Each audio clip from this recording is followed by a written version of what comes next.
Shooting is an eye-hand coordination activity, and lots can be said about your hands and your form, but oftentimes not enough is said about your vision, about your eyes.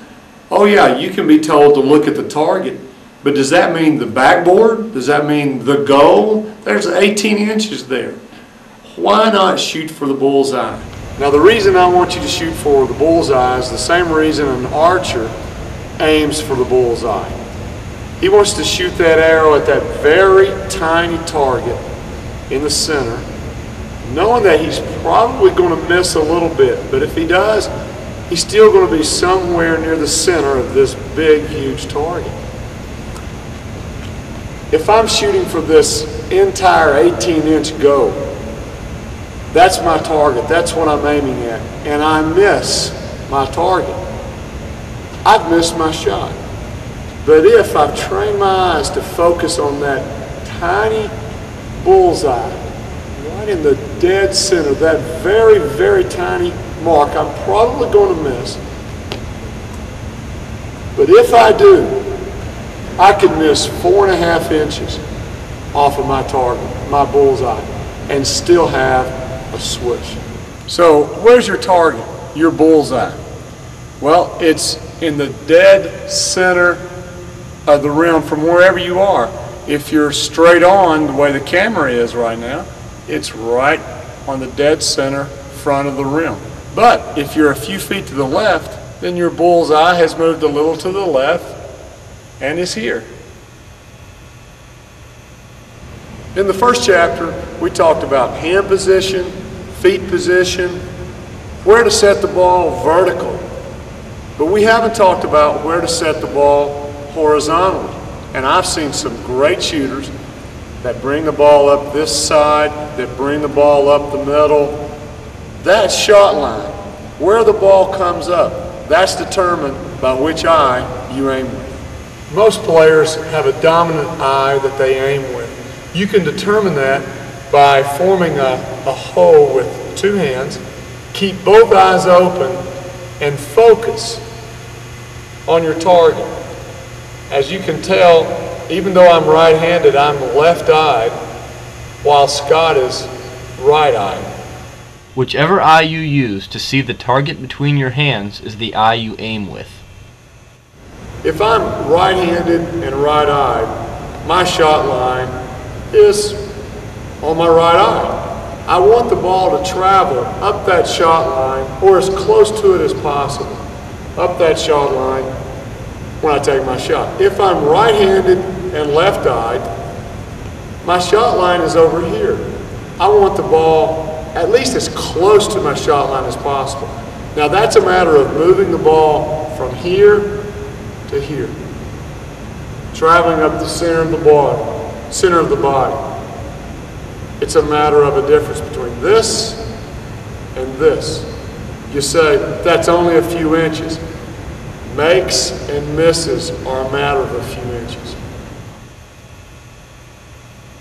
You know, you've been trained to look at the floor with this wide peripheral vision to be able to see this target here, and yet with your peripheral vision see a teammate over here. Suddenly you're open for a shot and you have to go from this wide range peripheral vision to this narrow tunnel vision at this very small target. Or at least that's what I want to train your eyes to do. Go from this wide target to the bullseye, the very center of that 18-inch target.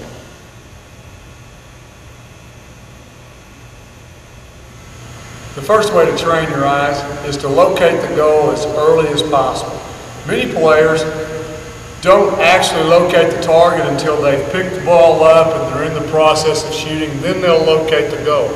I want his eyes to locate the goal as early as possible, and not just the goal, but that tiny target. I want another half second or more to locate that bullseye. So I want Scott to take a couple dribbles, and on his last dribble, I want him to be locating the goal. He doesn't need to look at his dribble.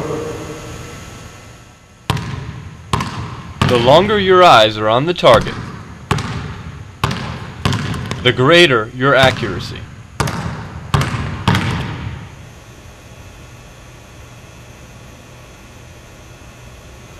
What we're going to do is train Mike to locate the basket early with his eyes and to catch the ball with his peripheral vision. We're going to do that by making him touch the sideline, come into the shot, locate the rim first, and the pass will come in the air. He'll catch it with his peripheral vision. Okay, Mike? Watch as Mike locates the goal early with his eyes, then uses peripheral vision to catch the pass. This gives him more time to see the bullseye, which leads to more makes. After practicing this technique, Mike learns to catch passes almost entirely with his peripheral vision. The third way to train your eyes is to shoot the loops. You can't stop and paint a bullseye on the rim. There's no need to. There are some natural small targets already attached to the rim, the loops. All you need to do is position yourself so that this is dead center of the target. Line your shot line up. You're going to focus so hard on this half-inch target that you get a headache.